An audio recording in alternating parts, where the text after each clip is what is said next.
श्री रामचरितमानस बालकांड में भैया एक चौपाई आती है कि जब भगवान श्री राम जी महाराजा जनक जी के धनुष यज्ञ में जाते हैं और यथाउचित आसन देकर के लोग उनका आदर सत्कार करते हैं, तो जिनकी रही भावना जैसी प्रभु मूरत देखी तिन तैसी। भगवान ने यहाँ पर अपने आप को हर रूप में ढाल दिया भैया। जनक जी की जो स्त्री हैं उनको वो दामाद के रूप में, जनक जी को दामाद जी के रूप में, सखियों को बहनोई के रूप में और स्वयं माता जानकी को पति रूप में ऐसे दिखते हैं। लेकिन क्या आपको पता है कि जैसे जो वो तो सब ठीक है, आपने भी पढ़ा होगा कि उसमें सीधे लिखा है कि देखा ही रूप महारण धीरा, मनोह वीर रस धरे शरीरा, डरे कुटिल नृप प्रभु निहारी, मनोह भयानक मूरत भारी। रहे असुर छल छोनिप बेसा, तिनके प्रभु प्रगट काल सम देखा, और प्रभु आसीन देखे दो भाई, नरभूषण लोचन दुखदाई। मतलब जो राजा महाराजा हैं, जो लड़ने की ख्वाहिश रखते हैं भैया, उनको साक्षात वीर रस शरीर धरे हुए विराजमान दिखते हैं। जो कुटिल राजा प्रभु को देखकर ऐसे डर जाते हैं जैसे कोई बहुत बड़ी भयानक जो है आपत आ पड़ी हो। दैत्य छल के मार से जो राजा कपटी हैं, बनावटी बेस में थे, उन्हें प्रभु को प्रत्यक्ष काल दिखता है। और पूर्ववासियों ने दोनों भाइयों मनुष्य को भूषण रूप नेत्रों को सुखदायक होते देखा। नारी बिलोकहि हरस हिए, निज निज रुज अनुरूप, जन सोहत सिंगार धर मूरत परम अनूप। जो वहां की स्त्रियां भैया अपने रुचि के अनुसार भगवान का दर्शन करती हैं, और करे भी क्यों ना, भगवान तो सबको देने वाले हैं, सबको सुख देने वाले हैं, है ना। अब एक और बात आती है, कहते हैं विदूषण प्रभु विराट में दीसा, बहुमुख कर पग लोचन सीसा, जनक जाति और लोग कहें कैसे, सजन सगे प्रिय लागहि जैसे, और सहित विदेह बिलो कह रानी, शिशु सम प्रीत न जाति बखानी। यहाँ तक तो ठीक ये तो है, जोगी को उनको ऐसे लगते जैसे बहुत बड़ा योग्य रस है, शांत शुद्ध जो भगवान के जो हरि भगत हैं भैया, उनको तो अपना वो देवता दिखाई देते हैं। मतलब जैसे जो हैं उनको तो दिखते हैं वैसे। लेकिन आपको पता है वहां के जो बूढ़ बुजुर्ग वृद्ध हैं और जो सखियां हैं भैया उन्होंने भगवान को चोर कह दिया। अब आप सोचे भगवान चोर कैसे हुए। दोहा आता है, तुलसीदास जी लिखते हैं दोहा नंबर 242 बालकांड में लिखा है कि राजत राज समाज महु, कौशल राज किशोर, सुंदर श्यामल गौर तन, विश्व बिलोचन चोर। भैया देखिए, अब चोर तो कह गई फटाक से, लेकिन अगर आपने देखा है चोर हुए कैसे, ये भी तो देखना पड़ेगा। यहां पर इसका अर्थ ऐसे लगाना चाहिए कि भगवान जो है ना, आप तो जानते हैं महाराजा कौशल राज चक्रवर्ती हैं और उनके किशोर हैं। इनकी शोभा सब राजाओं से अधिक हुआ ही, चाहे भाई हुए भी क्यों ना। उड़गन महुजन जुग विध पूरे, है कि नहीं। चंद्रमा समस्त तारागण का पति है, वैसे ही श्री रामचंद्र जी सब राजाओं के पति हैं, क्योंकि चक्रवर्ती राजा के पुत्र हैं। तो यह तो ऐश्वर्य की शोभा ही है। आगे तन की शोभा भी कहते हैं, सुंदर श्यामल गौर शरीरा, और सुंदर श्यामल गौर तन। अब विश्व बिलोचन चोर चोर का भाव है कि श्याम गौर तन की सुंदरता देखने में सबके नेत्र लग जाते हैं, है ना। तो अच्छा, इसमें एक और अगर हम ध्यान से देखें, देख लोग सब भय सुखारे, एकटक लोचन चलत न तारे, श्याम गौर मृद बयस किशोरा, लोचन सुखद विश्व चित चोरा। अब रामचंद्र जी विश्व भर के नेत्रों को प्रिय लगने वाले हैं। ये ना कहकर चोर स्थापना करना, अर्थात उनको चोर बता देना, ये तो भैया आरोप है। चोर शब्द में तो लक्षण मूलक अभिव्यक्त ध्वनि है।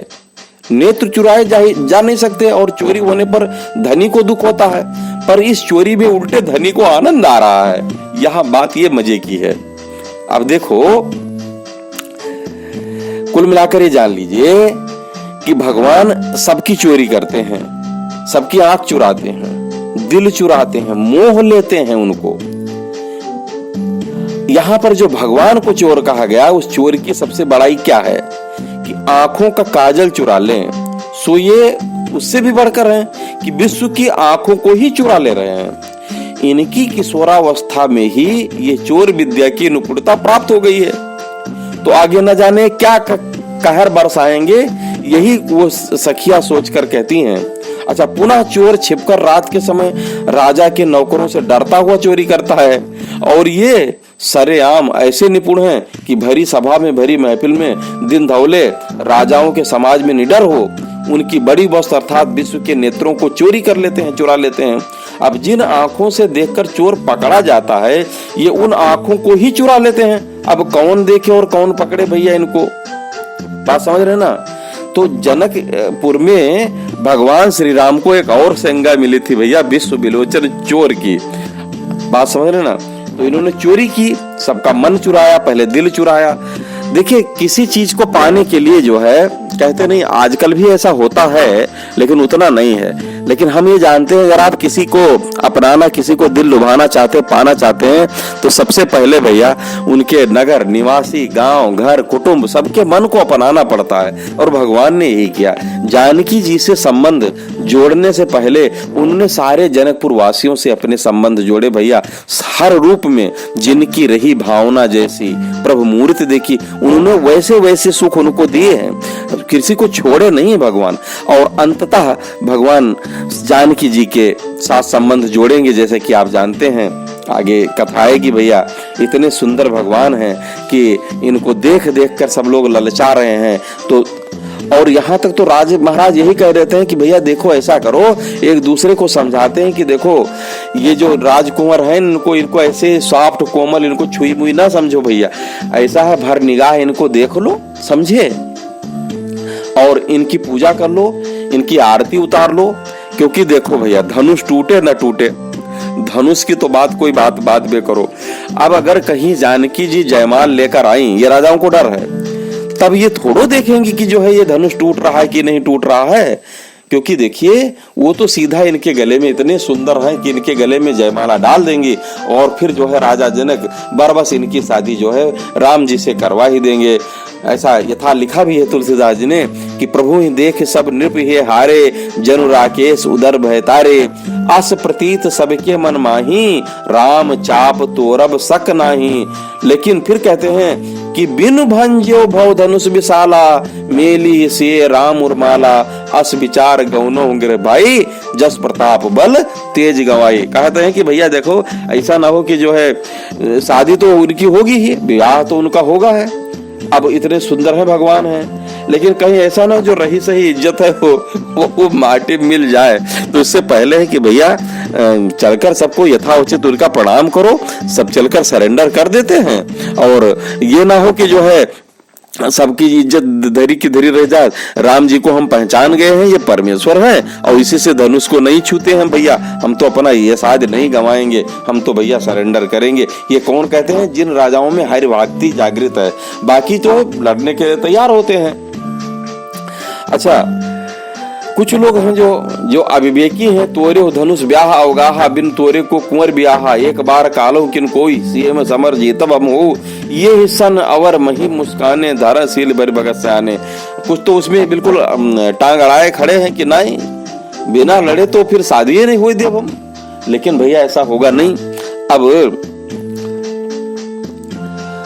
कुल मिलाकर ये जान लीजिए कि सीता स्वयंवर में कई प्रकार के राजा थे। ऐसे भी राजा थे जिसमें वो भगवान भक्त भी थे न। तो कुछ लोग तो इतना कह दिए कि देखो, व्यर्थ मरहु जन गाल बजाई, मन मोदकन की भूख बुताई, और सिख हमार सुन परम पुनीता, जगदम्बा जानहु जिय सीता।